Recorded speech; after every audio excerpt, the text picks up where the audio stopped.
नमस्कार, आप देख रहे हैं भास्कर समाचार और मैं अरुण राठी। जैसे कि आप सभी जानते हैं, आज बागपत की धरती पर मुख्यमंत्री योगी आदित्यनाथ का दौरा था। मुख्यमंत्री आए और चले गए, लेकिन छोड़ गए कई सवाल जो आपके मन में भी उठ रहे होंगे। आखिर मुख्यमंत्री क्या कहकर गए और क्या संदेश देकर गए, और क्यों उनके भाषण में बार बार सनातन, विदेशी आक्रांता, चौधरी चरण सिंह, जयंत चौधरी और बागपत का जिक्र सुनाई दिया।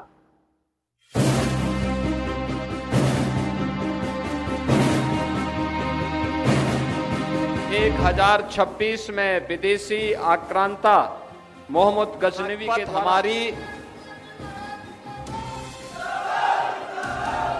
पौराणिक स्थली है। भारत ने भी एक सपूत को जन्म दिया था और वह थे किसानों के मसीहा, भारत के पूर्व प्रधानमंत्री चौधरी चरण सिंह। चार्ट भी पढ़ा लिखा होकर के पुलिस कमिश्नर मुंबई का बन जाए।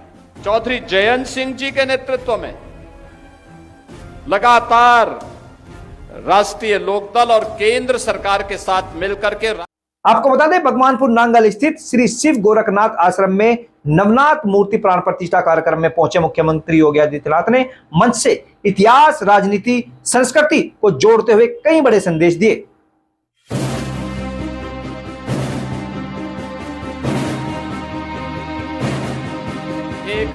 श्री शिव गोरखनाथ आश्रम में मुख्यमंत्री योगी आदित्यनाथ का भव्य स्वागत हुआ। नवनाथ मूर्ति प्राण प्रतिष्ठा और भंडारे के इस आयोजन में हजारों श्रद्धालुओं की भीड़ उमड़ी। मंच पर मंत्री केपी मलिक, सांसद डॉक्टर राजकुमार सांगवान, पूर्व सांसद डॉक्टर सत्यपाल सिंह, विधायक डॉक्टर अजय कुमार, विधायक योगेश धामा, भाजपा जिलाध्यक्ष नीरज शर्मा समेत बड़ी संख्या में कई संत और जनप्रतिनिधि और श्रद्धालु मौजूद रहे। कुमार सांगवान जी, पूर्व सांसद डॉक्टर सत्यपाल सिंह जी,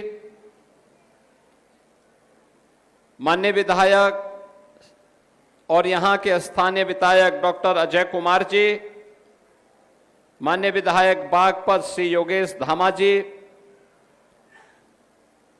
बीजेपी के जिलाध्यक्ष श्री नीरज शर्मा जी, चौधरी रामवीर सिंह जी, आरएलडी के जिला के अध्यक्ष श्री सुभाष गुर्जर जी,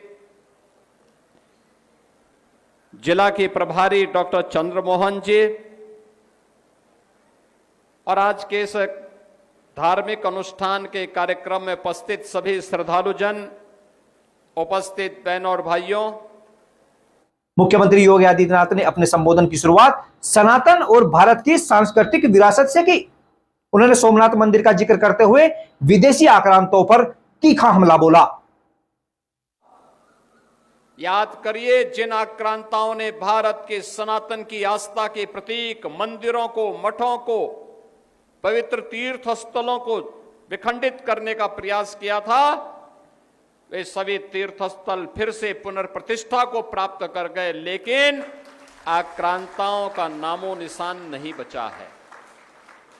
वे सभी आक्रांता सब मिट्टी में मिल गए हैं, किसी का अता पता नहीं है, उनके खानदान का ही पता नहीं है। यह है सनातन की ताकत, और उसी सनातन की ताकत का एहसास कराने के लिए आज मुझे बागपत की इस पावन धरा पर आने का अवसर प्राप्त हुआ है। मुख्यमंत्री ने कहा कि भारत ने कभी किसी पर जबरन शासन नहीं किया, लेकिन विदेशी ताकतों के खिलाफ सदियों तक संघर्ष जरूर किया। योगी ने कहा कि धर्म और संस्कृति की रक्षा करना हर नागरिक का दायित्व है। इतिहास इस बात का गवाह है कि सनातन धर्म ने कभी भी जबरन किसी को आधिपत्य स्थापित नहीं किया, जबरन किसी को अपने अधीन करके उसे गुलाम बनाने का कार्य नहीं किया। तो जब हम किसी पर जबरन शासन नहीं करते, जबरन उसकी भूमि पर कब्जा नहीं करते, तो फिर हमारा देश इसको कैसे स्वीकार कर सकता था। और दुनिया के अंदर अकेले भारत है जो लगातार विदेशी आक्रांतों से जूझता रहा। जूझता रहा, सम विषम परिस्थितियों में लड़ता रहा। मुख्यमंत्री योगी आदित्यनाथ ने बागपत की ऐतिहासिक पहचान को भी मंच से प्रमुखता से उठाया। उन्होंने कहा कि महाभारत काल से भगवान श्री कृष्ण ने पांडवों के लिए जिन 5 गांवों की मांग की थी, उनमें बागपत भी शामिल था। योगी ने किसानों के मसीहा और पूर्व प्रधानमंत्री चौधरी चरण सिंह को याद करते हुए कहा कि इस धरती ने देश को बड़े नेतृत्व दिए हैं, जिन्होंने किसानों का नेतृत्व किया है। बागपत हमारी पौराणिक स्थली है। महाभारत कालीन इसका इतिहास है। भगवान कृष्ण ने जो 5 गांव कौरवों से मांगे थे पांडवों के लिए, उनमें से बागपत एक था। और स्वतंत्र भारत ने भी एक सपूत को जन्म दिया था, और वह थे किसानों के मसीहा, भारत के पूर्व प्रधानमंत्री चौधरी चरण सिंह जी। उनकी कर्मभूमि के रूप में इस धरा ने देश और दुनिया में आधुनिक भारत में अपना एक नया नाम किया। मुख्यमंत्री ने पूर्व सांसद डॉक्टर सत्यपाल सिंह का जिक्र करते हुए पढ़ा लिखा जाट वाली टिप्पणी भी की। साथ ही जयंत चौधरी के नेतृत्व में विकास और सरकारों के तालमेल की बात भी कही। लोग तो डरते हैं, लेकिन मैं कह सकता हूं कि जाट भी पढ़ा लिखा होकर के पुलिस कमिश्नर मुंबई का बन जाए। डॉक्टर सतपाल सिंह यहीं से निकले थे, इसी धरती से निकले थे। पूरे मुंबई पुलिस के मुखिया के रूप में इन्होंने वहां पे कानून का शासन कैसे होना चाहिए, यह भी वहां पर दिखाया था। आज इसी धरा से निकले हुए चौधरी जयंत सिंह जी के नेतृत्व में लगातार राष्ट्रीय लोकदल और केंद्र सरकार के साथ मिलकर के, राज्य सरकार के साथ मिलकर के न केवल बागपत के विकास के लिए बल्कि प्रदेश और देश के विकास के लिए नित नए प्रतिमान स्थापित हो रहे हैं। इसमें विरासत भी है और विकास भी है, दोनों एक साथ चल रहे हैं। मुख्यमंत्री ने आश्रम के विकास को लेकर अर्जुननाथ और ग्रामीणों की खुलकर तारीफ की। योगी ने कहा कि 4 साल पहले वे इस स्थान पर आए थे जब वह छोटा था, लेकिन ग्रामीणों और श्रद्धालुओं के सहयोग से आज एक भव्य तीर्थ बन चुका है। साथ ही छपरौली विधायक डॉक्टर अजय कुमार के नेतृत्व में धार्मिक स्थलों के विकास कार्यों की भी सराहना की गई। मुझे 4 वर्ष पहले जब यहां आने का अवसर प्राप्त हुआ था, छोटा सा स्थान था। मैं धन्यवाद दूंगा अर्जुननाथ जी को और उनके साथ सहयोग करने वाले गांव के और जनपद के उन सभी श्रद्धालु जनों को, जिन्होंने इस स्थान को एक तीर्थ बनाया है।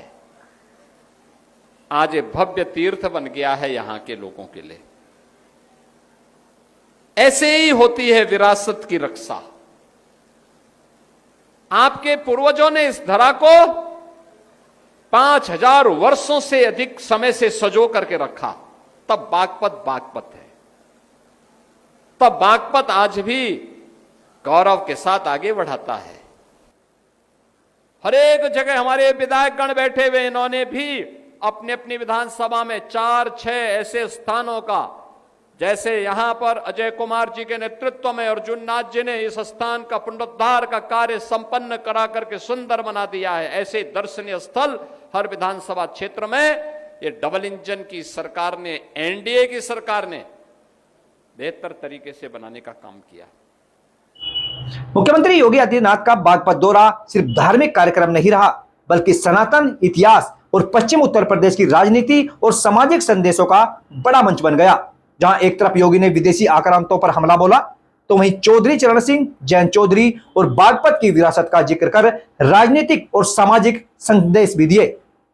आप में से बहुत सारे लोगों ने भंडारा छक लिया होगा, कुछ लोग अभी बाकी होंगे, वे लोग भी यहां भंडारा पा करके जाएंगे।